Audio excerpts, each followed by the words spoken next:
Hello दोस्तों, मैं फिर लेकर आई हूँ एक नई कहानी में आगे बढ़ने से पहले आप लोग प्लीज मेरे चैनल को सब्सक्राइब, लाइक, शेयर, कमेंट करें।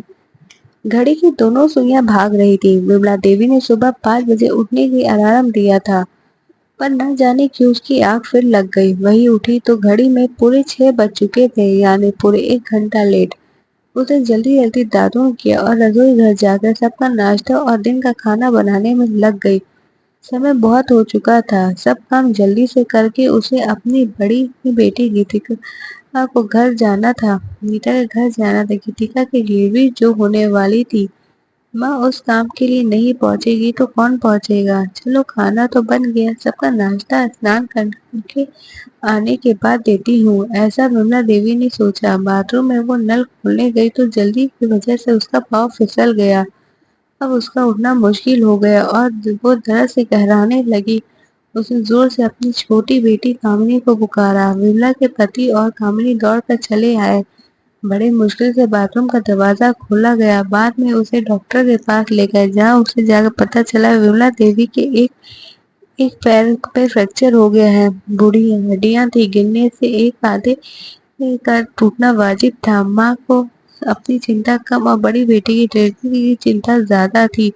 वो लगातार भगवान को कोस रही थी कि अब ये सब इसी वक्त क्यों होना था। विमला देवी अपनी छोटी बेटी कामिनी के पीछे लग गई कि तुम अपनी बड़ी बहन गीतिका के पास उसकी डिलीवरी के लिए चली जाओ।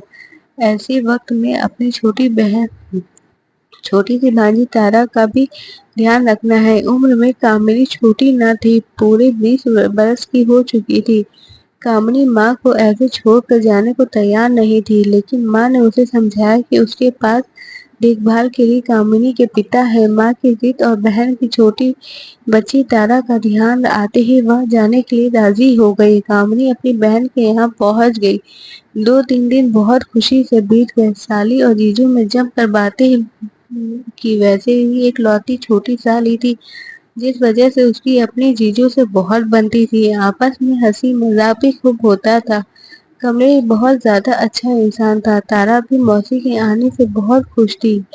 तीन हर रोज बाद गीतिका को सवेरे 4 बजे अस्पताल जाना पड़ा। गीतिका के घर दूसरी गुड़िया ने जन्म लिया। परिवार में सब दूसरी छोटी बेटी हो जाने पर भी खुश थे।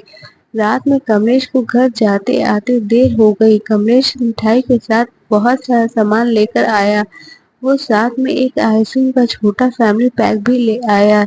तब तक तारा सो चुकी थी। कामिनी ने बड़ी मुश्किल से तारा को थोड़ा जगा कर आइसक्रीम खिलाई और बाद में जीजू और साली दोनों ने बिस्तर में ही बैठे हंसी मजाक करते हुए आइसक्रीम खाने लगे। बिस्तर में बैठे ही बैठे हंसी मजाक करते हुए आइसक्रीम खाने लगे।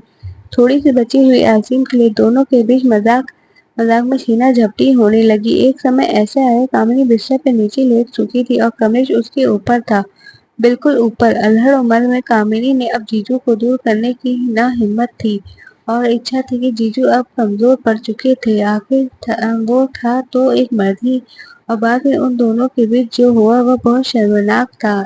दादी दीदी के कुछ छुट्टी मिलकर घर आ जाने के बाद कामिनी जल्दी अपने घर लौट आई। समय बीता। आज विमला देवी बहुत गुस्से में थी। उसने फटाफट 2-3 थप्पड़ कामिनी पर जड़ दिए और बोली, बता कर मुझे कल अपना मुंह काला कहाँ करा के आई। जवाब सुनकर वो सुन रह गई। ऐसे लगा जैसे धरती फट गई हो। कामिनी को गर्भवती करने वाली कोई बाहरी पुरुष नहीं, खुद उसका जीजू था। गीतिका और कमलेश दोनों को तुरंत बुलाया गया। गीतिका ने कमलेश से बहुत झगड़ा किया, लेकिन यह झगड़ा समस्या का हल नहीं था। समस्या का हल गर्भपात था। इसके लिए कामिनी बिल्कुल राजी न हुई। बहन की इच्छा और उसके होने वाले बच्चे के साथ रिश्ते को ध्यान में रखकर गीतिका ने हकीकत को गले लगाने की सोची। वो कमलेश को दोषी न मान तो रही थी, लेकिन शायद उसकी सजा कामिनी को होने वाले बच्चे को नहीं दे सकती थी। वो उस बच्चे से पिता का नाम का हक भी नहीं छीनना चाहती थी। दोनों बहनों ने ऐसा सोचा भी ऐसा नहीं था। समुदाय जहाँ स्वतंत्र मिलकर रहती हैं, फिर हम प्रेम पूर्वक क्यों नहीं रह सकते। दोनों बहनों ने मिलकर समाज के नियमों का चुनौती दे डाली और गीतिका ने अपनी बहन को कमलेश को दूसरी पत्नी के रूप में विवाह कर घर ले आई। साली आधी घर वाली होती, यह कहावत तो सुनी रखी थी, पर साली पूरी घर वाली बन जाए ऐसा तमाशा तो हकीकत में सुनकर अच्छा नहीं लगता। रिश्तेदारों ने संबंध तोड़ लिए, परिचय में अब अपराजित बनने लगे। वक्त अब आगे बढ़ने लगा, बहनों का जुनून कम न हुआ। वो दो सौतन बहन अपने पति की खुशी में ही जीने लगी। उन तीनों को किसी पास पड़ोस या समाज वालों की परवाह नहीं थी, वो अपनी जिंदगी में ही खुश थे। दोनों बहनों को अपने पति के बांटने में कोई संकोच न था। दोनों बहनें समझदारी से जी रही थी। बाद में कामिनी ने एक सुंदर लड़के को जन्म दिया। तीनों बच्चे अब बड़े होने लगे। अब गीतिका की बेटिया को कामिनी के बेटे के साथ अक्सर पिता को लेकर झगड़ा होने लगा। कामिनी का बेटा अब करीब 6 साल का हो चुका था। एक दिन पिता को लेकर बहनों के साथ झगड़ा इतना बढ़ गया कि उसने अपनी माँ कामिनी को कहा कि तुम गंदी हो, और उसके चरित्र को लेकर उसे बहुत कुछ कह दिया। कामिनी ये बातें अपने छोटे से बच्चे के मुंह से सुनकर पूरी तरह टूट कर बिखर गई। इतना तो दुख उसे किसी की बात का तो तक नहीं पहुंचा था। अपने बच्चे की बातों ने उसे झंझोड़ कर रख दिया। अगले दिन सवेरे पुलिस की गाड़ी कमलेश के घर के बाहर खड़ी हुई। बेडरूम में पंखे से महिला लटकी पड़ी थी। यह कामिनी की लाश थी, जिसे उसके बच्चे ने कामिनी को अपने जीवन में की गई गलती का एहसास दिलाकर यह कदम उठाने पर मजबूर कर दिया था। अब गीतिका ने उसके नादान लड़के को अपना पुत्र मानकर गोद में उठा रखा था। जिस तरह भगवान ने सृष्टि की रचना कुछ सिद्धांत पर की, ऐसे ही हमारा समाज कुछ नियमों पर आधारित है।